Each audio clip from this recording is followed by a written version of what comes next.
A very topical issue at the moment in the United Kingdom is anti-Semitism. So I thought it would be a topical subject to cover, and I want to look at this from multifaceted angles. I'm going to start off by discussing a little bit about why this is such a controversial issue, why opinions are heated over this, partly as a way to deflect or to counter the argument of those who are claiming this is all some sort of right-wing conspiracy theory. I just want to remind people why the issue of anti Semitism does provoke such strong views. Then I want to talk about the issues, particularly within Labour and directed at Jeremy Corbyn. Um, and I should say, with that, I'm not going to microanalyze every single accusation because it would simply take too much time. And with my with my space on this computer at the moment, I've got limited time. So it's absolutely clear that this continent, Europe, has had a shameful history of anti-Semitism. Not that this is the only part of the world that has experienced that. You see it across the Middle East, but it's something that needs to be discussed a little bit because it provides a context for, like I say, why this is such an emotive issue. Going right back to the Middle Ages, Jewish people were blamed for the Black Death. There was anti-Jewish pogroms in Germany, in Switzerland, in France. Um, Violent anti-Jewish pogroms. Later on, there was Tsarist pogroms in Russia and in Eastern Europe. There was even earlier in medieval history in England, there were examples of anti-Semitism. Whilst it sometimes thought that England was more tolerant than other parts of Europe, we also were far from squeaky clean. In York, there's a place called Clifford's Tower. 190 Jewish men, women, and children rather took their own lives, this was in 1190, than surrendered to the mob who would have torn them to shreds. In London and in Norwich and in other towns, there were violent anti-Jewish purges. In fact, in the coronation of King Richard I, the Lionheart, Jewish people and women were forbidden from attending, and there was anti-Jewish riots on that very day, in which at least 30 people were killed.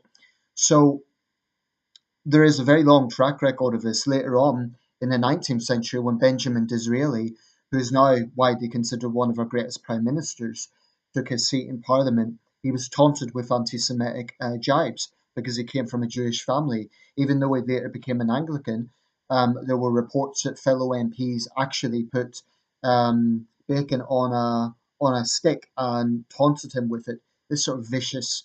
I mean, this went on within our House of Commons. Um, and then at the time of the Jack the Ripper killings, there was a lot of conspiracy theories rampant around that as Russian Jews and Jews from Eastern Europe were settling in the East End.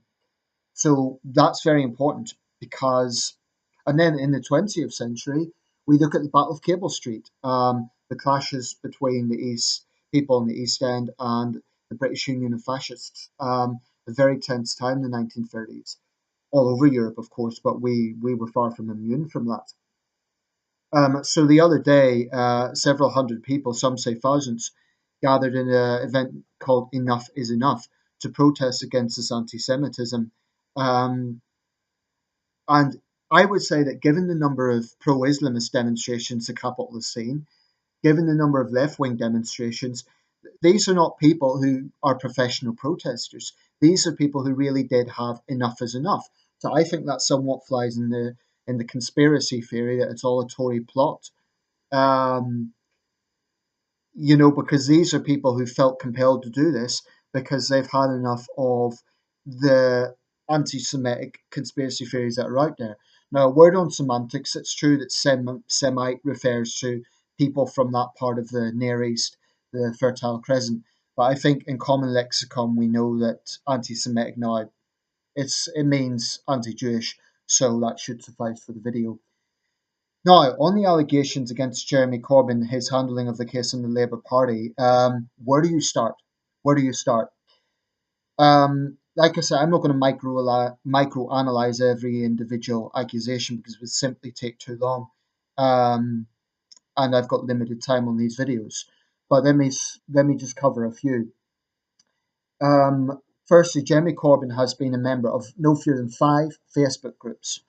A lot of them, I understand, are have a cover as being pro-Palestinian groups, but they are filled with vitriolic anti-Semitic rants. Now, the excuse from the Corbyn camp is that he was added without his permission and he doesn't agree with anti-Semitic views, which is his line in all of this. Well, at best, that shows inefficiency. If you're a public figure, even if you're not technically savvy, and I think Corbyn is, because he does engage a lot on social media, I think even if you're not technically savvy, you should have people around you that deal with these things. There is security settings on Facebook, so if you're added onto a group without your permission, you can take yourself off that or report the group. There's ways around that, so I think this is a very flimsy excuse. At best, it shows profound naivety. I mean, how many groups is Jeremy Corbyn in that he can't keep track of it? You know, maybe he should cut down the number of groups he's in. I've had to do that, and I'm a private person. Um, so I think that's a very sloppy excuse. Um, I've heard it said that his mother was in the Battle of Cable Street, but that doesn't mean anything. It really doesn't mean anything. What role people's parents performed really has no connection to them. That's like, well, I can't think of an analogy right now, but I think again it's a pretty weak argument. Now, as for the conspiracy theory that this is all, well, there's so many conspiracy theories out there around this. Firstly, there's the conspiracy theory that it's all a plot to smear the dear leader. Um, and that's coming from people who don't necessarily hate Jews, but they are hell bent on, their priority is getting rid of negative headlines. I don't think they are interested in getting to the core problem here, which is clearly that there are pockets, strong pockets within the Labour Party. I've seen some very good satire on that, that are vitriolically anti-Semitic. I mean, when you see the sort of comments that have come from the likes of Naz Shah, she's not some junior activist. She is an elected MP, Ken Livingstone, and there's others. So I don't accept that this is a small number of people. Um, that's how they're trying to dismiss it. And they're trying to deflect and say, oh, well, it's just the Tories are capitalising on this. It's right that the Tories are asking questions. It's right that everyone is asking questions. If Theresa May was associated with very, let's say, some far right neo Nazi types, of course she would be scrutinised as well. So I get a little bit tired of this idea that there's some massive plot to smear Jeremy Corbyn. Yes, it's true that right wing tabloids like the Daily Mail are always going to be critical of a Labour leader. They were critical of Ed Miliband as well, but it wasn't the same sort of, they weren't accusing Ed Miliband of anti Semitism. Um, so I really get annoyed with this go to the Corbynites come out with. Oh, it's all a big conspiracy to unseat Jeremy. There's a personality cult around Jeremy Corbyn, and that's plain to see. Because whenever anyone criticises Corbyn, particularly within the party, they are immediately threatened. In some cases, literally. We've seen situations where MPs have had their offices vandalised by hardcore Corbynites during the Syria air votes, airstrikes vote, and I don't want to detract, but it's just making the point that there is a deeply, deeply intolerant aspect that at the core of the Labour Party, and I blame momentum. I believe that momentum, I'm not talking about every momentum activist, but a significant and worrying number of them are displaying deep intolerance to other views within the Labour Party. And that's deeply troubling.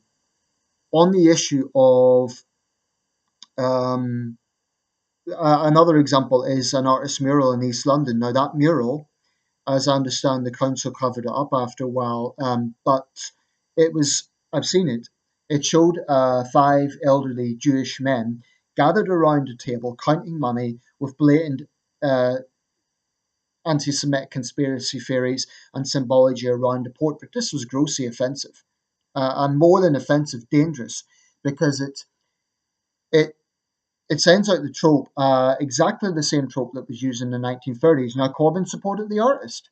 Yet another example of Corbyn backing the wrong people. And once again, Corbyn has made excuses like, oh, I only looked at it briefly. I didn't know what it was about. I wouldn't condone that. This is the problem with Jeremy Corbyn. His supporters say he's always stood against racism. But it's one thing just making generic condemnations of racism. When you're specifically asked about a specific issue, of course now Corbyn's saying he's always stood against anti-Semitism and he abhors it and it's got no place in the Labour Party. But there is a very long track record in this, and I think it's too much of a cop out to just blame right wing tabloids. I don't particularly like the Daily Mail. That's an understatement. But there comes a point when you can't just use that as a go-to and blame it for everything. There comes a point when Jeremy Corbyn and the Labour Party need to start seriously looking at itself. And those MPs who are being honest and saying we have a problem are now being threatened with deselection because they are being told, oh, they're part of a Tory plot to unseat Jeremy. These people aren't part of a Tory plot. You know, they are not. They're not going to defect to the Conservative Party.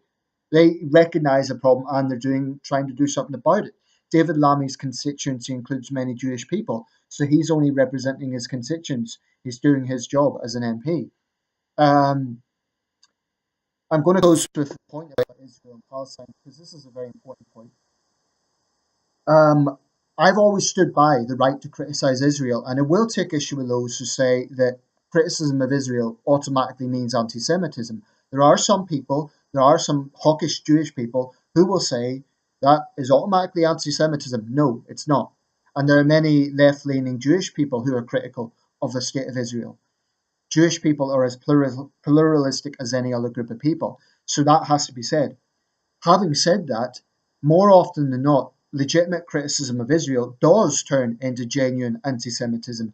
And you see this on a lot of forums that are ostensibly about, pro Palestine, but they end up being vitriolically anti Jewish or including vitriolically anti Jewish posts. Um, this is a fact.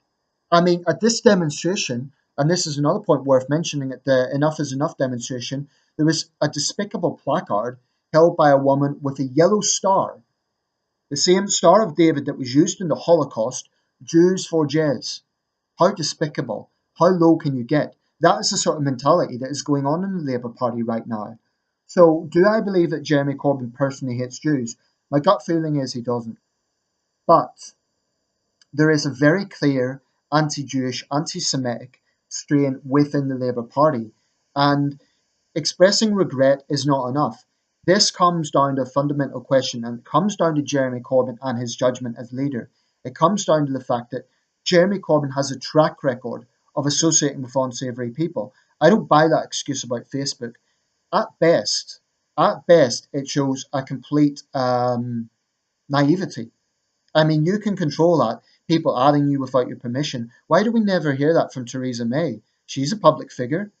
She's in the public eye. Why do we never hear people adding Theresa May to groups without her permission? I'm sure there'd be people with vested interests. So that comes down to the question either Corbyn is incredibly reckless in terms of his own personal internet security, or he did join these groups and he's now simply lying about it. We